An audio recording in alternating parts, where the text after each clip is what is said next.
thank you, Susan, and thank you for that special billing rate as my attorney. And good afternoon. Y'all look very nice. It's a nice crowd here. I often come to Drusilla for the press club, and I want y'all to know they don't feed us this good. I don't know what y'all have, and we don't get the staff, and we get one choice, that's it. So in anticipation of coming today, I asked AI to write me a speech. If y'all had got this speech, y'all wouldn't have to furnish lunch to AI. But maybe we can get a little more into the details of apprenticeship. I'd like to start to talk about what apprenticeship is. Apprenticeship has been around for thousands of years. It is the transfer of skills from either a journeyman or a master to a student. It's been time proven that it works. Today's modern apprenticeship combines related training on the job with classroom training that we call related instructions. And I have to tell you, one of the most amazing things is to see students who the light gets turned on. That as academics, they really don't see the relevance of what they're learning. But once they get to touch it and feel it and see it, to see the enthusiasm that it brings to many young people, I have to tell you, is quite an experience. So today I'm going to concentrate more on the trades because that's where I come from and that's more what I know about. But when we talk about apprenticeship, we refer to registered apprenticeship. And there are two agencies. One is called SAC, which is where the state regulates apprenticeship. One is called BAT, where the Bureau of Apprenticeship and Training from the US DOL. Which is funny because I come from a SAC state and they hired me in a BAT state and they couldn't keep me, so I came back home. But in a registered apprenticeship, one of the unique things is I call it the three-leg stool. But it's like a contract. So within that, and you register it with the state, I call them the Department of Labor because they change their name every couple of years and I can't keep up. Maybe Louisiana Works now. But in that document, there is a sponsor, there is an apprentice, and then there's a training facility. But in that document is laid out what's expected of each person and what is guaranteed to each person.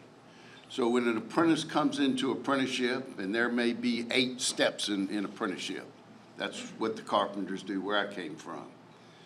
But as you progress in your skills and in your classroom training, you also progress in your wages. So that apprentice knows if I go to school, if I do the required training there, I do the required OJT hours, then I go to the next step. And along with that comes the pay raise that goes with the next step. And the training provider says, this is the related training that you're gonna get. And so you know that that's what you have to do, and the employer knows that's what they get. And then the employer provides the OJT, where they take a qualified journeyman or master, and they pair those people together. So as they're working during the day, there's a transfer of those skills from a master to a student, and then there's the relative classroom part. And like I said, a lot of that has evolved into hands-on training. When I was with the carpenters, we had what was called performance evaluated training. We didn't go in a classroom and read a book and sit down. So there were drawings, and you learned to read those drawings. There were specific tasks, whether that was a concrete form or a ceiling tile or numerous tasks. So you actually got the hands-on. You may have heard that there are union apprenticeship programs. I've been around a long time, and I'm gonna tell you there's no such thing. The union, I know of no union that has a training program. There are labor management programs, and that's the misconception. All of the labor management programs, particularly nation, but in the state of Louisiana, they are controlled by a board that's equal management and equal labor. A lot of that is financed through the contributions of a collective bargaining agreement. But those are separate entities from a union. They're not controlled by the union. They have the management sitting at the table who says these are the skills we need. It has labor sitting there to ensure that the apprentice is going to get what they get promised and that they're going to get the skills that are developed. I do want to point out, and especially give a shout out to my friends here. Most all apprenticeship labor management programs in the state of Louisiana are partnered with the community and technical college. So they're dual enrolled as apprentices with their program. They're enrolled with the state as a registered apprentice, and they're registered as students with the community and technical college. And working with them over the years, we've actually managed to have an associate's degree. So if someone goes through apprenticeship, completes their apprenticeship, there's a couple of educational courses retired, and then they can move on to get an associate's degree from the community and technical college. As much as I said that I see that light go on, don't want the misconception that apprenticeship programs are dumping grounds. Oh, we're going to send the people that can't make it. Apprenticeship programs are just like every other business. They want the best and they want the brightest. And many of those programs are particularly heavy into math. If you're going to go to an operating engineer and you're going to operate a piece of heavy equipment, a cherry picker or a crane, the calculation to determine the angle of that lift and the weight and the distance is not only complicated, it's critical. We can't have someone who can't figure out how much weight can I pick up at what angle and who I'm going to drop it on. Electricians, one of the requirements to become an electrical apprentice is at least 1 year of algebra because of the math that determines the work that they need to do. In the labor management programs, though, we have a national curriculum. So that if you're training in Baton Rouge, Louisiana, and you've done 2 years in an apprenticeship program, and you go anywhere in the country, and you transfer into that program, you're going back into that place. That was the same training, whether it's San Antonio, Texas, or Oregon, or New Jersey, or Florida, or Baton Rouge. Those credentials are accepted nationally. One of the neat things about apprenticeship is if you look at the nuclear power plant in St. Francisville, if you're going to go to work there in one of the trades, it is required that you have 10,000 hours of demonstrated work experience in the craft that you're going to be hired in. Or you can have a certificate from the Department of Labor saying you completed an apprenticeship program. That's how valuable it is and what it equates to. But there are also good livings. I was going to tell you, when I started apprenticeship around a bunch of years ago, I never thought I'd be standing in front of the Rotary Club talking about it. But they're middle class to upper middle class job. To make 6 figures as a journeyman is not uncommon. And I was telling them, as I highlighted to the technical college deans one year, we had a second-year female in the plumbers and pipe fitters. She happened to be very good at instrumentation. In her very low 20s, I brought them her W-2. She had made $99,772 that year as a 20-something-year-old student in her second year. I challenge you to go find me some LSU students doing that. But not only had she done that, she had had health care for herself and her family. It was paid for by her employer, 100%. And she'd earned a 1-year credit in the pension program. It's not a bad way to make a living. I would tell you it's not for all people. At one time in my career, I taught, we were trying to get women into construction. And they said, well, how are the women? I said, they're just like the men. Some of them ain't worth a damn, some of them real good, and the rest are in the middle. But, you know, part of the struggle today with apprenticeship is the wage structure of construction in the state. I would tell you one of the biggest problems we have with our apprentice graduates as they become journeymen is keeping them here, because they are valued more across the country, almost every place, than they are here. I sat on an airplane next to a pipe fitter who was leaving town. I said, man, we got plenty of work. Why are you leaving? You know, your family's here. He said, I work 6 months on the road. I'll make more money than I will here. I'll have 6 months off to be with my family. and my pension for that year will be 5 times what it is if I stay in Louisiana. So that is a big challenge, is to try and have a competitive wage. It was after Katrina, and we were discussing who was going to come save us. And we looked at New York and all the people who went to New York after 9/11 to help them rebuild. I said, here's what you don't understand. Everybody went to New York, got a pay raise. They're one of the highest pay scales in the country. Anybody coming to Louisiana to save us after Katrina is going to take a pay cut. I'll be interested to see how many people are willing to take that pay cut to come help you out of your disaster.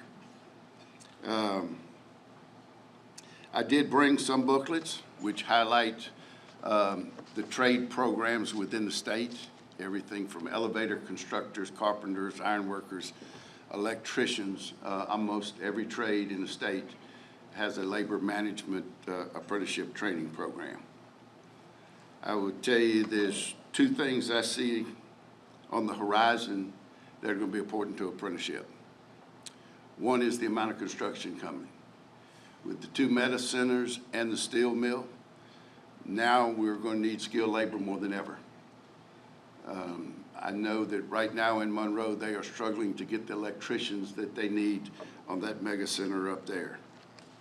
And the other thing I see that's going to affect the workforce is foreign workers, whether they're here legally or illegally, in the activity we see.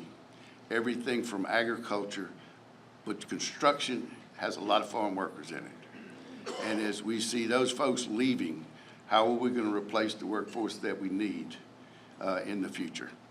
And so with that, I'll be glad to answer any questions if you have any. If you don't have any, I'm going to read you my AI speech. Do you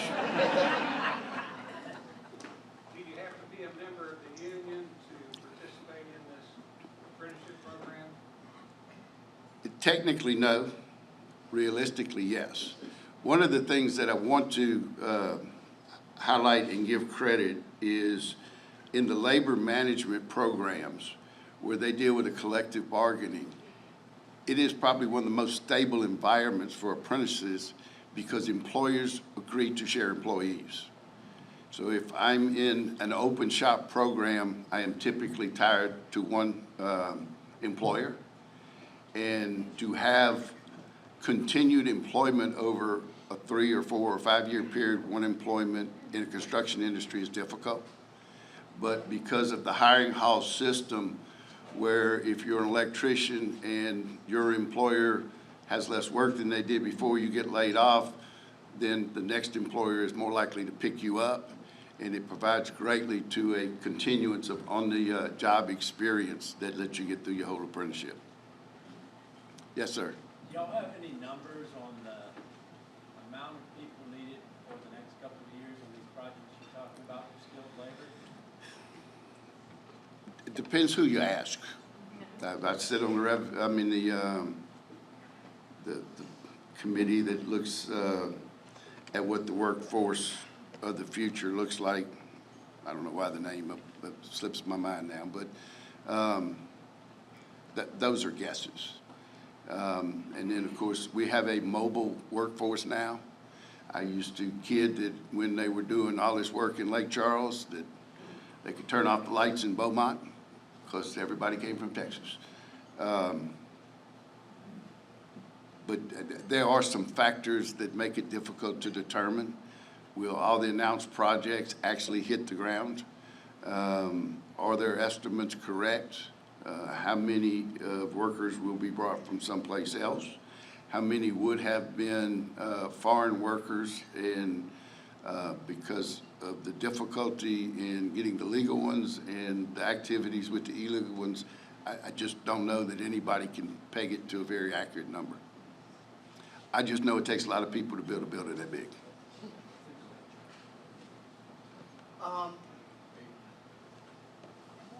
Yes, sir. So, one of the problems with skilled workforce is the training facilities to put these programs out. And I know, for example, community college is an example where they're launching a new nursing school that'll house 1,000 to 1,500 students, put out a massive number of students, and help address a shortage. but they've had to go do this through private funding primarily. The state has not provided the resources to do this. What is your organization doing to work with other organizations to see that we get better funding and more programs to kids going into these fields so they don't have to leave for other programs elsewhere? Well, there's a couple answers to that. Number one, the building trades who partner with the technical college seldom use their campus. Most of those programs, and training is not cheap. It is a relatively expensive venture, but most of our trades have their own location.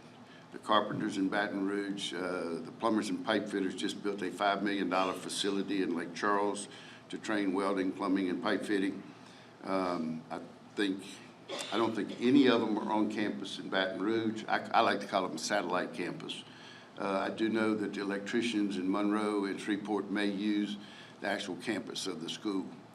I also tell you that from a building pot of money, the community technical college has probably done better than most training institutions. They've had two activities through the legislature that has allowed them to bond out a lot of construction work. We just saw a new building on the Baton Rouge campus. There's a relatively new facility in Greensburg. From a funding standpoint, particularly for bricks and mortar, the community technical college has probably done better than most of the other institutions in the state.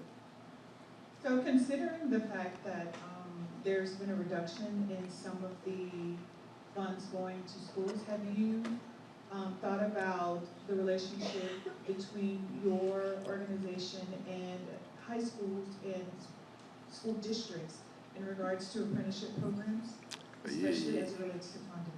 Yes, I also sit on the industry-based certification for high schools. And we have some unique programs. Early on we did, because most of these trades require a high school diploma or an equivalent. One of the programs allowed them to dual enroll as an apprentice and into a high school equivalent, and it was mandatory that you attend that to remain in apprenticeship. I had another program that said, we'll take you in, we'll give you 2 years. At the end of the 2 years, if you have not gotten that high school equivalent, you are frozen in apprenticeship till you get it. So those were great incentives. We have pre-apprenticeship in the high schools. Actually, in north of Alexandria, we did a program with the company that wants to do a pipeline for an injection well with the union and the school. We actually made them apprentices while they're in school. The company had put up some money for the transportation for them to go those classes with a commitment to hire them as they graduate. The union had put up the money to create the facility to train them in within the school system. We have what's called a MP3, which is a multi-trade kind of pre-apprenticeship that does the math, the safety, and all the things that would really be early on in the apprenticeship program. So yes, we are working with the high schools, and we're getting some pushback from some of the open shop that really don't want the schools affiliating with a union program. Yes, ma'am. What is the membership in the AFL-CIO now, and how has it changed since before we had right to work? Well, that was before my time. The membership is probably close to 100,000. The number of union members in the state is probably in excess of 120,000. Louisiana is one of the most stable states in its number of union membership in the country. While a lot of them have declined, we've either stayed steady or had a slight growth. We've had a couple of big places that affected that. One was the car plant in Shreveport when it closed, a couple paper mills that have shut down, and all of those were under collective bargaining agreements, but we've also picked up some. But there's a lot of collective bargaining within the manufacturing and the oil and gas industries. The actual plant employees themselves are in a collective bargaining with the United Steelworkers. What, Yes, sir. what are the most common barriers that are keeping students from entering programs? And then once they're in, what are those barriers that are keeping them from graduating? Probably the biggest barrier is continuous employment. When you're at that stage and you're either trying to get out on your own or you've got a young family, you gotta make a paycheck. And so, that is one of them, is that, if we can't keep them employed relatively steady, and that's a challenge in the construction industry all by itself, but, particularly as an apprentice. The other problem we have is that, I jokingly say when someone is in the second year and they quit, we say they quit in the non-union sector because of a journeyman. So it's, some of it is robbing the pool of workers, that they get offered $1, $2 or more than they're making as an apprentice, and they'll go to work open shop. Yes, sir. I have a service-based business with about 50 vehicles on the road, and one of the biggest barriers that I have when it comes to hiring young people is I'm not allowed to hire people under the age of 21 to drive my trucks. That's an insurance restriction that I have, and I've had it about the last 8 years. Do y'all view the insurance climate as a barrier to entry for a lot of these jobs? Because I'm not allowed to hire young people and pay them more money. I can hire them as a helper, but if I have someone really talented that's 18, 19 years old, they're just not insurable. The government's always a challenge. It is, as the Department of Education is going into internships in high school. But if they're participating in an industry, construction is one, driving is another, where they're not going to be able to do internships, because nobody's going to put them on a construction job at 16 or 17 years old. They're not going to let you drive the truck at 21 years old. They are not going to restrict the internships to the specific training that they're doing. And hopefully, if those are not available, in that they'll at least be learning the basic soft skills, they call them, of you got to go to work every day, you have to show up on time, how do you deal with people in the workplace, how do you deal with customers. But those are challenges. If you're a registered apprentice, technically under the law, you would be allowed to go on a construction job. No construction owner is going to put a 16-year-old on a construction job and think that they're going to be insurable. That's just part of the challenge. Insurance-wise, insurance affects everybody. My workers got to pay the same auto insurance, and it is not cheap, and it's problematic for companies who have to have automobile insurance. Yes, ma'am. What are the most 3 in-demand trades from your point of view? 3 in-demand trades. Well, I'm going to give you 2 answers. 3 that I think in demand and 3 I do. Probably millwrights. There's a big shortage of millwrights. It is very math oriented.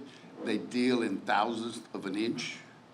And there's just not a lot of journeyman level well-trained millwrights. And they're particularly needed in the industrial, where they align the pumps and things like that have to be very exact. Electricians are always in demand.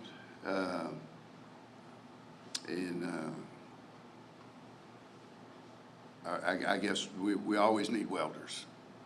If I was getting in, I'd be an electrician, an elevator constructor, or maybe a millwright, because they're the only person who gets to sit down on a job.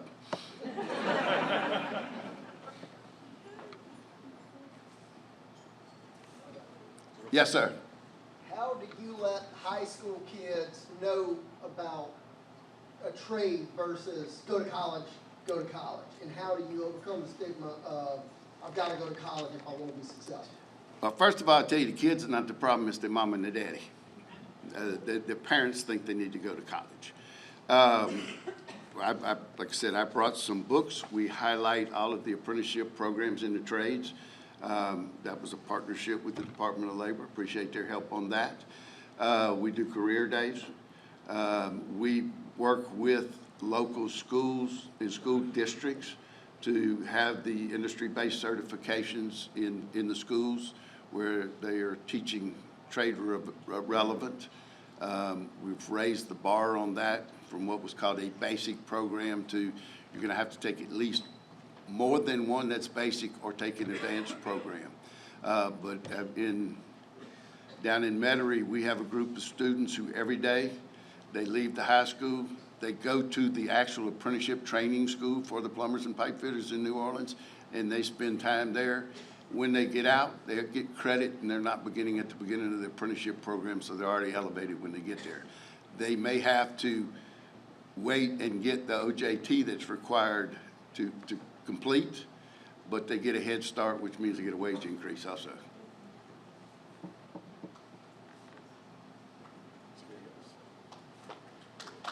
Thank y'all very much for having me.